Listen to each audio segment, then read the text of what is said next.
어느 한적한 시골 마을에 고요한 집이라고 불리는 오래된 저택이 있었다. 이 집은 이름과는 달리 오래전부터 이상한 소문으로 마을 사람들을 두려움에 떨게 했다.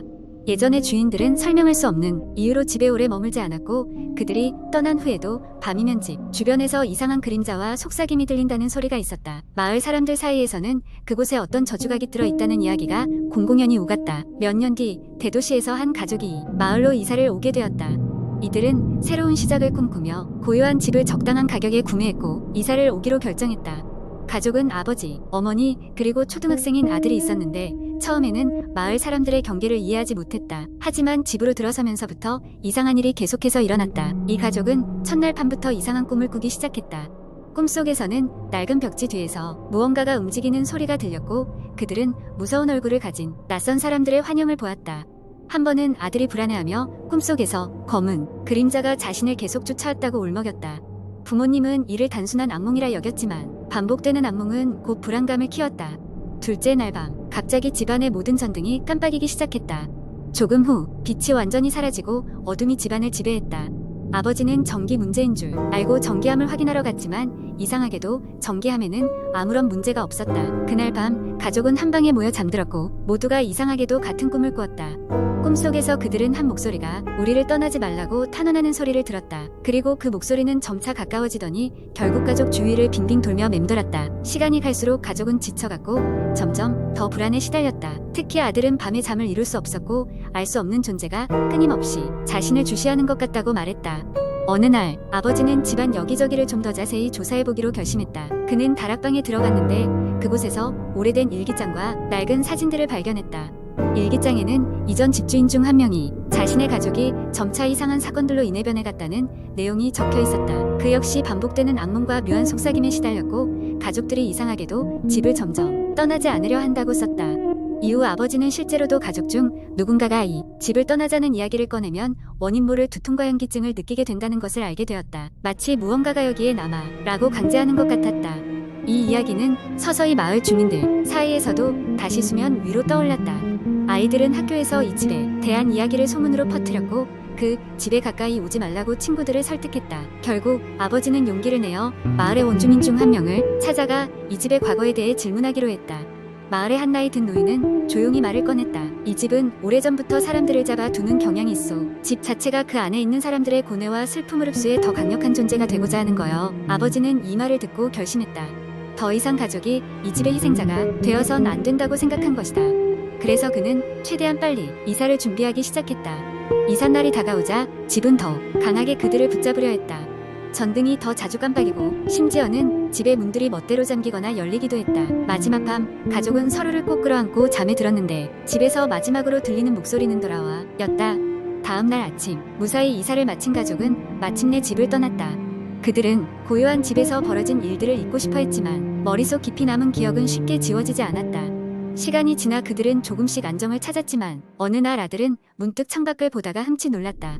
그는 멀리서 자신을 바라보는 검은 그림자를 다시 본 것이다. 이로써 그 집의 이야기는 끝난 것이 아니었다. 두 번째 이야기 어느 작은 마을에 위치한 고등학교가 있었다. 그곳은 오래된 건물과 낡은 시설들로 유명했지만 무엇보다도 학생들 사이에서 전해져 내려오는 수많은 공포 이야기로 더욱 유명했다. 그 중에서 가장 무서운 이야기는 음악실 귀신 이야기였다. 이 학교의 음악실은 본관 건물의 끝자락 3층 구석에 위치해 있었다. 오래된 피아노와 먼지가 잔뜩 쌓인 앞보들로 가득 차 있었고 이상하게도 저녁이 되면 그곳에서 약한 피아노 소리가 들린다는 소문이 있었다. 아무도 피아노를 치는 사람은 없었고 학교에서는 이를 확인하기 위해 여러 차례 시도했지만 특별한 것은 발견할 수 없었다. 연주 소리는 항상 똑같았다. 유명한 클래식 곡의 일부로 매일 밤 12시 정각에 시작되어 12시 10분이면 멈췄다. 학생들은 그 소리가 들리기 시작하면 음악실 근처에는 절대 가지 않으려 했지만 호기심 많은 몇몇 학생들은 그 비밀을 밝히기 위해 곡이 시작되는 시간에 맞춰 음악실을 찾아가기도 했다. 그중 한 명인 민준이는 친구들과 함께 그 음산한 소문이 진실인지 확인하고자 했다. 한밤중 그는 두 명의 친구인 수아와 지훈과 함께 학교로 들어갔다. 깜깜한 복도를 지나 3층으로 올라가니 그곳은 불빛 하나 없이 어두웠고 삼각지대처럼 바람이 이상하게도 그들 주위를 맴돌았다. 드디어 음악실 앞에 도착했을 때 시계가 정확히 밤 12시를 가리키고 있었다. 그 순간 어둠 속에서 피아노 소리가 시작됐다. 민준이와 그 친구들은 서로 눈치를 보다가 용기를 내어 천천히 문을 미는 순간 문이 삐걱거리며 열렸다. 음악실 안은 텅 비어 있었고 구석에 놓인 오래된 피아노에서 확실히 소리가 나는 것 같았다. 침을 꿀꺽 삼키며 그들은 피아노 쪽으로 천천히 다가섰다. 이상하게도 누군가 악보를 연주하는 듯 보였지만 피아노 앞에는 아무도 없었다. 순간 지훈이 불안함에 못 이겨 소리쳤다. 여기 당장 나가자. 이건 너무 이상해. 그들이 급하게 음악실을 빠져나가려고 뒤돌아서는 순간 문이 갑자기 쾅 닫혔다. 문을 잡아당겨도 열리지 않았고 불안함에 휩싸인 그들은 그대로 음악실 안에 갇히고 말았다. 그때 연주가 끝나고 고요해지자 음악실 구석에서 들리지 않던 발걸음 소리가 사뿐사뿐 다가오는 것이 느껴졌다. 민준, 수아, 지우는 숨이 멎는 듯한 공포를 느끼며 뒤를 돌아보니 오래된 교복을 입은 여학생이 그들을 바라보고 있었다. 그 여학생은 살며시 웃으며 말했다. 이 학교에는 비밀이 많아. 너희들이 이것을 알았으니 이제는 내 비밀을 지켜줘야 해.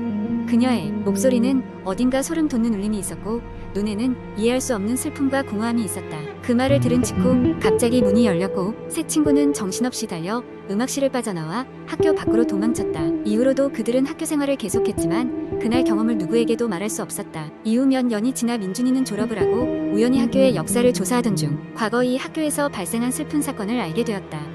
20년 전 탁월한 피아노 실력을 가진 여학생이 교통사고로 세상을 떠났고 그녀가 가장 좋아하던 장소가 바로 그 음악실이었다는 사실을 말이다. 민준이는 그 사건이 음악실 연주와 관련이 있다는 것을 느꼈고 친구들과 함께 그녀의 명복을 빌며 꽃과 악보를 음악실에 두었다. 그 후로는 이상한 피아노 소리가 들리지 않게 되었다고 한다. 그러나 그 시간 그 스페이스에는 여전히 무언가가 남아있는 듯했다. 때로는 바람소리가 그녀의 연주처럼 들려오곤 했다. 학생들은 이제 그녀가 편히 쉬고 있다고 믿었지만 여전히 야심한 밤에는 음악실 쪽으로 발걸음을 옮기지 않았다.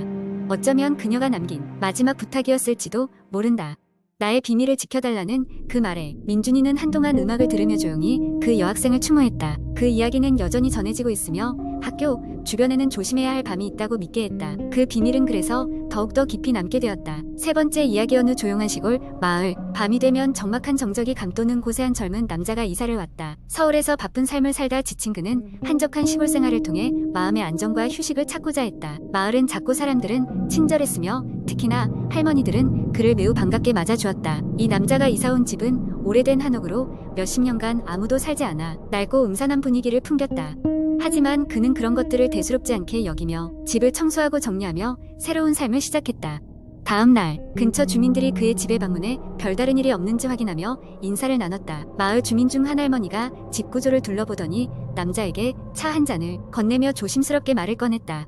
젊은이, 이 집은 참 오래되고 역사 깊은 집이요. 우리 마을에서는 귀신집이라고도 불리우지. 물론 10년 넘게 아무 일도 일어나지 않았지만 그래도 혹시 모르는 일이니까 허투루 생각하진 말게. 남자는 할머니의 말을 흘려들었다. 서울에서도 아파트가 지어질 때 여러 소문이 있었지만 한 번도 귀신을 본 적은 없었다. 어느 날 밤 그는 컴퓨터 앞에 앉아 작업을 하고 있었다. 조용한 방 안에 키보드 소리만이 울렸다. 그때 갑자기 창 밖에서 바람소리가 거세게 들리며 나뭇가지가 창문을 두드리는 소리가 났다. 그는 거실로 나가 창문을 확인하고 돌아오는 길에 어떤 그림자가 스쳐 지나가는 것을 봤다. 잘못 본 거겠지 라고 생각했지만 그날 밤 잠들지 못하고 계속해서 그림자가 떠올랐다. 다음 날 그는 마을의 작은 찻집을 찾아갔고 그곳에서 같은 마을에 사는 젊은 남녀와 이야기를 나누었다. 그들에게 어젯밤에 일어난 일을 얘기했을 때 여자아이의 얼굴이 창백해졌다. 오빠, 저 그 집 얘기 들어본 적 있어요. 예전에 그곳에 살던 여자가 갑작스럽게 죽었다고 했어요. 사람이 아니라고 할 만큼 얼굴이 일그러진 채로 발견됐대요. 이야기를 들은 그는 처음으로 섬뜩함을 느꼈다. 집으로 돌아온 그는 계속해서 불안한 마음을 가눌 수 없었다. 집안을 둘러보며 낡은 가구를 정리하던 중 벽장 한 구석에서 아주 오래된 일기장을 발견했다.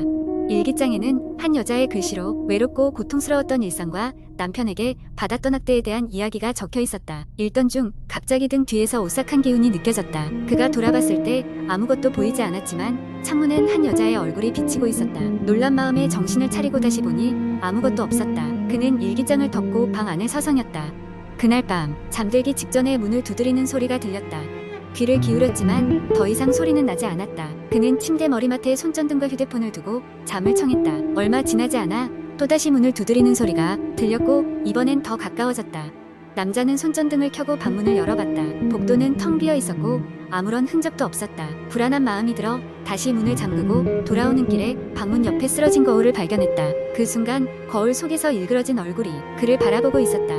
그는 마구 거울을 내리쳐 박살을 냈지만 이미 몸은 식은땀으로 범벅이 되어 있었다. 다음 날 아침, 그는 모든 진정한 공포는 이성의 가장자리에서 퍼져나오는 것임을 깨달았다. 마을 어귀에 있는 고목나무 앞에 모여있는 할머니들에게 다가간 그는 이 집에서 있었던 사건들에 대해 자세히 물었다. 할머니들은 마지못해 이야기를 풀기 시작했다. 그 여자는 결국 남편의 학대를 견디지 못하고 자신을 스스로 마감했다네. 그날 밤도 남편에게 쫓겨 이 집안을 헤매다 차갑고 외롭게 죽음을 맞이했지. 남자는 갑작스레 집으로 향했다. 방문을 열고 회반죽이 벗겨진 벽지를 들쳤을 때 그 안에 빈틈없이 적혀있던 마지막 유언을 발견했다. 누군가 제 이야기를 들어주세요. 그 사람이 다시 돌아올지 몰라요. 제발. 그 삭막한 문구를 읽고 그는 깊은 슬픔과 함께 알아차렸다. 이곳에 깃든 영혼은 단순한 공포가 아닌 이야기조차 잊혀져 가던 비극적인 존재였던 것이다. 그는 그날 밤 그녀의 영혼을 기리기 위해 창가에 처한 자루를 밝혀두고 조용히 일기를 읽었다. 아침이 되었을 때 더 이상 집안에서는 의문의 소리나 그림자가 보이지 않았다. 그 후로 그는 그 집에서 행복하게 살았으며 가끔씩 그녀를 기억하며 한 구석에 작은 자리라도 마련해주곤 했다. 그녀의 이야기를 잊지 않을 것이라는 약속과 함께 이제 그 집은 더 이상 귀신 집이 아니었다. 단지 한 여자의 이야기가 간직된 채 그의 기억 속에서 평화롭게 잠들어 있을 뿐이었다.